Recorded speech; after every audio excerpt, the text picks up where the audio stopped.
Bienvenidos a la cocina de los secretos de Animal Crossing. Aquí se cuecen las mejores curiosidades del juego en su actualización final. Así que dejar de dar paseos en barco con animales de dudosa procedencia, que nos ponemos manos a la obra. La receta de este pastel de secretos consiste en darle a me gusta, suscribirse al canal y activar la campanita de notificaciones para que os avise cuando el horno esté listo. Estos son los 25 secretos increíbles de Animal Crossing New Horizons temporada 2.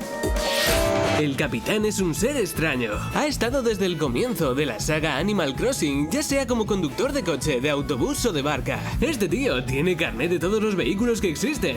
En New Horizons nos llevará a islas aleatorias. Y durante el viaje nos cantará canciones bastante raras. Podremos aplaudirle o tener diferentes reacciones en el trayecto. Pero si cancelamos la canción, con B se enfadará y nos echará la bronca. La primera obra de arte que conseguimos para el museo nos la dará Ladino, y no podrá ser falsa. Este cuadro es muy especial porque se trata de La Noche Estrellada de Van Gogh, creada en 1889 y casualmente, siendo el año en el que se fundó Nintendo. Esta pintura ha sido tomada por la compañía como referente en otros juegos, como en New Super Mario Bros. U y la pantalla llamada Una ciénaga de impresión. Y esta no es la obra de arte más impresionante que podemos encontrar en Animal Crossing.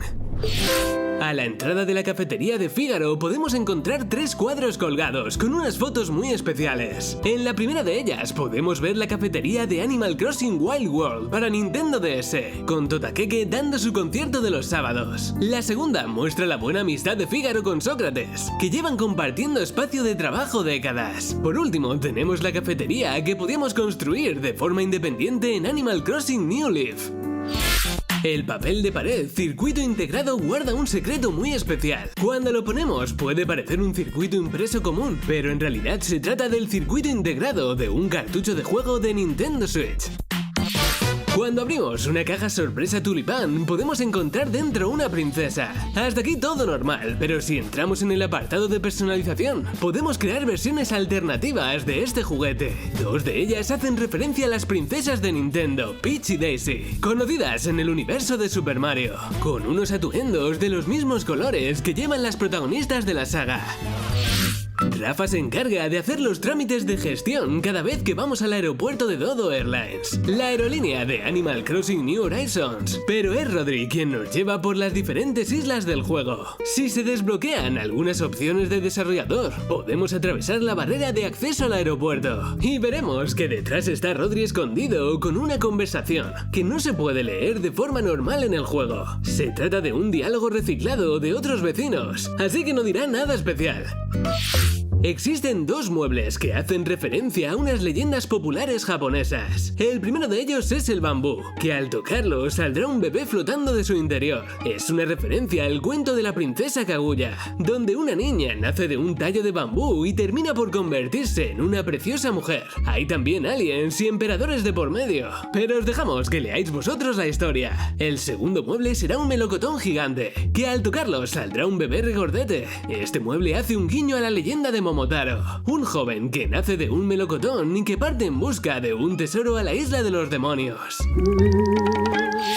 Cuando invitamos a Juana a la cafetería, la vendedora de nabos de anteriores juegos de Animal Crossing se traerá consigo a Juliana, su nieta y encargada actual del negocio. Como es muy pequeña, Juana nos dice que su nieta no puede tomar café, así que Fígaro le ha preparado una galleta con su cara. Hay un personaje que no toma nada, ni café ni galletas, mayormente porque no puede, porque está muerto. Si invitamos a Boo al alpiste, estará allí para pasar el rato, porque no podrá comer nada de nada.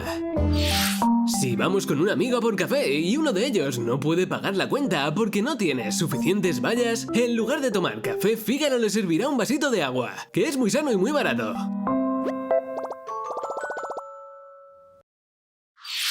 ¿Sabéis qué es el capitán? Pues parece una rana, pero en realidad se trata de un kappa, un ser mitológico de origen japonés con una historia detrás de lo más perturbadora, más allá de lo que haga con partes íntimas del cuerpo de niños. Lo más curioso es que parece que el capitán está obsesionado con los pepinos, que en New Leaf ya tenía una canción que hablaba de estos vegetales, y en este también. Según las leyendas japonesas, los kappa tienen como comida favorita los pepinos, así que no nos sorprende que al capitán le encante.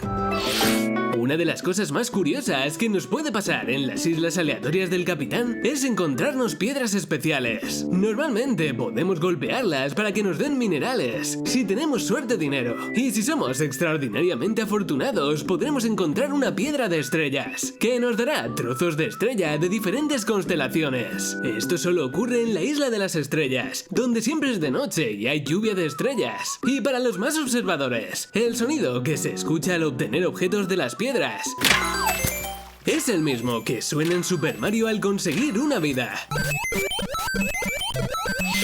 El cuadro de Leonardo da Vinci, llamado El hombre de Vitruvio, tiene un secreto muy escondido y muy particular en su versión falsa.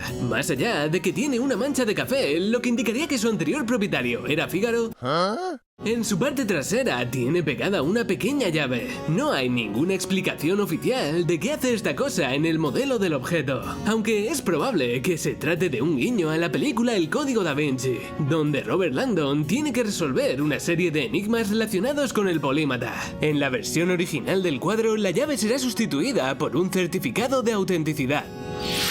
Ya sabéis que Ladino es muy pillo y nos puede vender cuadros y estatuas que parecen reales, pero en realidad son falsos. La parte buena es que estos fallidos intentos de adquisición pueden traer objetos misteriosos con propiedades especiales. Por ejemplo, los protagonistas de algunos cuadros se moverán, como si fueran los cuadros de Harry Potter. Bueno, más o menos. Otros tendrán una horrible mancha con forma de persona, como si estuvieran malditos. Hemos intentado limpiarlo y no hay manera, aunque la más impresionante es la estatua primitiva, que pasa a ser un objeto de una civilización alienígena que brilla por la noche, e incluso flota si interactuamos con ella. No nos extraña que este objeto exista, ya que si visteis el vídeo de 25 secretos de Animal Crossing deberíais saber por qué, y si no ya estáis tardando en verlo, lo tenéis por aquí arriba y en comentarios. Parece que en las islas de Animal Crossing ser gamer se está poniendo de moda. Para prueba de ello está este objeto, un escritorio con varias pantallas, teclado y ratón con luces de colorines. Por si fuera poco, podremos personalizarlo para que enseñe lo que parece ser un simulador de citas, un juego de rol e incluso un juego clavadito a Splatoon. Si os fijáis más, en la pantalla izquierda también aparece una aplicación que recuerda a Discord, la aplicación de mensajería. Camilo es todo un amante y protector de los bichos. Filosofía que choca con la de su padre Papilo, que prefiere comérselos. Por suerte no ocurre lo mismo con Martín, quien tiene muy buena relación con su hijo CJ, el castor encargado de los torneos de pesca del juego. Como curiosidad, en la versión 2 descubrimos más de la relación entre Camilo y CJ, y es que aunque sean como polos opuestos según sus padres, se quieren tanto que hasta viven juntitos y todo, tanto en su casa normal como en la de vacaciones.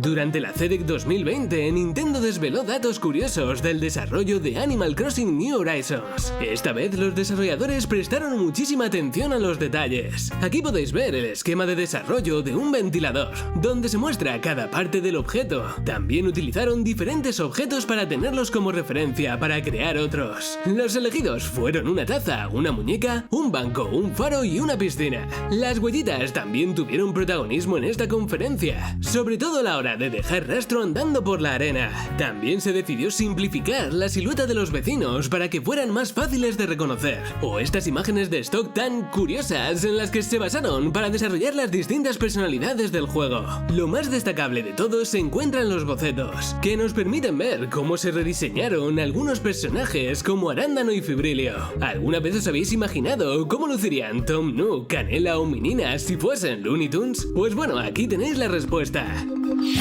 Seguro que muchos de vosotros habéis vuelto a la isla tras tiempo dormidos. Cuando esto ocurre, el personaje aparecerá despeinado y medio adormilado, pero tranquilos que enseguida se despertará y se volverá a peinar. En anteriores juegos, este peinado era permanente, quitándose el que lleváramos antes y teniendo que ir a la peluquería para recuperarlo. Los giroides son uno de los objetos más raros de Animal Crossing. Se popularizaron en Occidente por su aparición en el juego, pero en realidad su origen es mucho más turbio. Se remonta al periodo Kofun de Japón, siendo figuras de terracota usadas en rituales funerarios para honrar a los muertos. En la realidad se les conoce como haniwa, y en la antigüedad se enterraban junto a los cadáveres, de ahí que las podamos encontrar desde siempre en Animal Crossing enterradas en el suelo. Tenemos que regar partes de giroides mientras están bajo tierra, para que al día siguiente aparezca un giroide completo. Hay dos de ellos muy especiales. El primero es el de Fígaro, que parece que ha hecho él mismo porque es fan acérrimo. El segundo está en Cayo Fauno, y se encarga de recoger dinero para poner los puestos de mercaderes del lugar. Su peculiaridad es que tiene un bigote, una característica heredada del propio Fauno. Tom Nook es un personaje que no sabemos si amarle u odiarle. Este mapache capitalista esclaviza a los aldeanos por diversión y les obliga a pagar una millonada de vallas por tener un hogar. Pero lo que quizá no sabíais es que tiene un lado oscuro que deja en evidencia cuando una extranjera llega al pueblo. A Tom Nook no le gusta el catifa, la camella que viene de un país lejano y tiene un acento muy particular. Nunca se ha especificado por qué no le gusta a este personaje, aunque se sospecha que es por sus orígenes. También os decimos que este odio es mutuo, porque al catifa se refiere a Tom Nook como Rey Nook. Entendemos que de forma un poco jocosa. Un error tipográfico en una de las actualizaciones de Animal Crossing dejó a los jugadores con la boca abierta por lo que se iban a comer. En la tómbola del harino podíamos ganar rosquillas. ¡Atención! De chocolate, un desliz que convertía estos típicos dulces en bollos de altramuces, el nombre con el que también se conoce a los chochos. Mal pensaos que tenéis la mirada muy sucia. Animal Crossing contiene una pequeña referencia a la superestrella digital Hatsune Miku. Se trata de la canción Totaloid, donde en la portada aparece Totakeke fusionado con el inconfundible estilo de Hatsune Miku. Totaloid hace referencia a Vocaloid, el programa propiedad de Yamaha que genera una voz sintética y que es capaz de cantar. Algunos papeles de pared y suelos de la casa son muy especiales. Más allá de los mágicos que puede vendernos al catifa, el ring de lucha esconde un pequeño secreto. Y es que si tocamos la campana, el público se pondrá a aplaudir. Si colocamos el suelo círculo mágico junto a la pared velas, veremos cómo el círculo se iluminará y se podrán hacer rituales satánicos como este que tenéis aquí. La pared cementerio es el papel mágico más terrorífico del juego, porque aparecerá una figura fantasmal en uno de los lados al apagar las luces. Tras la llegada de la cafetería, todos los personajes ausentes en esta entrega de Animal Crossing vuelven para contarnos en qué estaban metidos. Reseté, el topo que hacía llorar a los niños que no guardaban su partida en anteriores entregas, nos cuenta que perdió su empleo en el centro de reseteado cuando apareció la función de autoguardado, pero confirma que se encarga del servicio de rescate de la isla, además de que tiene un problema con el control de su ira. También podemos recibir la visita de otros personajes míticos como Candrés, Sisebuto o Graciela, que está retirada temporalmente. Si intentamos llamar a Gulliver, no responderá porque se le ha roto el teléfono. ¡Qué raro! Totakeke también es un personaje veterano en la saga, y una prueba de ello son las pegatinas que lleva pegadas en su inseparable guitarra. Resulta que son pases para dar conciertos en dos sitios muy particulares. El primero de ellos es la cafetería de Fígaro, concretamente en Animal Crossing Wild World. El segundo es el Club Jaja del Dr. Sito, que aparecía en Animal Crossing New Leaf. En Animal Crossing hay cosas muy siniestras que te dejan reflexionando, y puede que una de las más llamativas sea la ausencia de otros seres humanos en las islas más allá de los protagonistas. Aunque bueno, esto no es del todo cierto. Los personajes que vemos en los programas de televisión, en los televisores, son todos humanos. Esto es algo que ha dado mucho que hablar en la comunidad, debatiendo si los animales son reales o no. ¿Son personas disfrazadas o por el contrario? Los pueblos y las islas son los únicos lugares donde viven animales antropomórficos. No os perdáis el resto de secretos de Animal Crossing New Horizons en los 25 secretos del juego base que os dejamos por aquí, además del resto de vídeos de la serie. Suscribíos al canal para no perderos nada sobre Nintendo y sus consolas. Un saludo y hasta otra.